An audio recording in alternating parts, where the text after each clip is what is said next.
I've been paying really close attention to rhetoric recently, and particularly how certain kinds of phrasings or wordings can really influence discussions.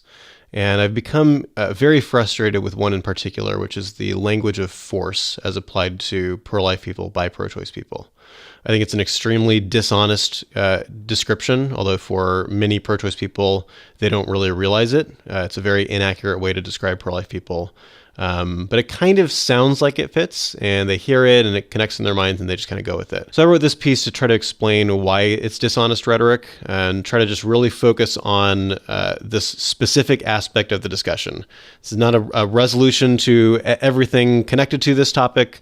This connects to issues in feminism that get complicated. This connects to issues in bodily rights in some ways, and that gets complicated. The purpose of this piece is very specifically this language of force is distracting and dishonest, and we need to remove it. So the piece is called "ProLifers Aren't Forcing Women to Stay Pregnant." Pro-choice advocates constantly describe the intentions of pro-lifers with the word force. Pro-lifers want to force women to stay pregnant, force them to have babies, force them to go through pregnancy, force them to be a parent. All of these statements are common, and all of them are false. The word force implies a threat. It implies violence. It implies aggression. It's a tragic irony given that the aggression, violence, and threatening behavior doesn't come from pro-lifers. It comes from doctors killing babies. The pro-life position is simple. You don't get to kill people. Very young embryos are people, so you don't get to kill embryos. It's very straightforward. It is true that by saying, "don't kill the embryo," other things naturally follow from that, such as go through pregnancy, give birth, and either raise the child or give him to someone else who will. But that isn't the same as forcing someone to do these things. If it sounds to you like I'm just playing semantical games, consider the following case. Molly has a 5-year-old son with special needs named Jason. The father isn't in the picture. Molly doesn't want to have to deal with the difficulty of raising her son anymore. She wants to be able to go out and party and travel and have more of a social life. She comes up with a plan to kill Jason and have it appear that he died of natural causes. Molly confides in her friend Debbie about her plan. When Debbie objects that it would be immoral for Molly to kill her son, Molly fires back. "So you're saying that you want to force me to raise a child? You want to force me to take care of a disabled child against my will? You want to force me to be a parent? You want to force me to have a hard life? You want to force me to not finish my degree? You want to force me to give up my dreams?" Debbie responds, "No, I'm not saying any of that. Just give him up for adoption or something." And Molly continues, "So you want to force me to give him up for adoption? You'd force me to go through something that emotionally difficult. You'd force me to always wonder where he is and feel guilty for leaving him? And you'd still force me to be a genetic parent. What kind of friend are you?"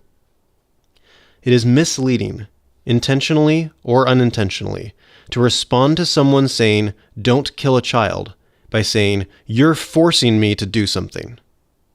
Debbie didn't force Molly to become a parent. Molly is already a parent. Being opposed to a parent murdering their already existing child is very different than forcing someone who doesn't have an existing child to cause a new child to come into existence. This is part of the way this rhetoric is cheating. It draws upon the obvious wrongness of rape, forced marriages, or other circumstances where one is forced to be a parent against their will. It uses ambiguous phrasing that subconsciously draws to mind those obviously wrong things, and tries to pretend that they are morally comparable to the abortion debate.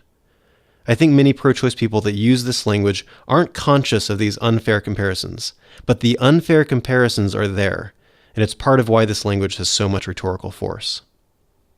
I often tell pro-choice people in my conversations, if we had the technology to Star Trek beam the child into an artificial womb environment that it could survive in, I would be fine with the woman walking away and never having contact with the child again. I'm not trying to control women or punish them for having sex or anything like that. I just don't want her to kill the kid. And unfortunately, when a woman is pregnant with a kid, there are only two options. Either she kills the kid, or she goes through pregnancy and the child lives. Though obviously the child may also die unintentionally in a miscarriage.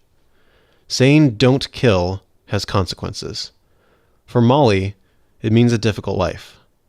For women who are considering abortion, it means any number of tough things, like dropping out of college, the pain of childbirth, the pain of placing a child for adoption, or the hardship of raising a child. but the person who says killing is wrong is not forcing these consequences on her any more than a person who says bank robbery is wrong forces someone to be in poverty. The abortion debate is very complicated. This article is not attempting to respond to bodily autonomy arguments or address every aspect of feminism and how it relates to abortion.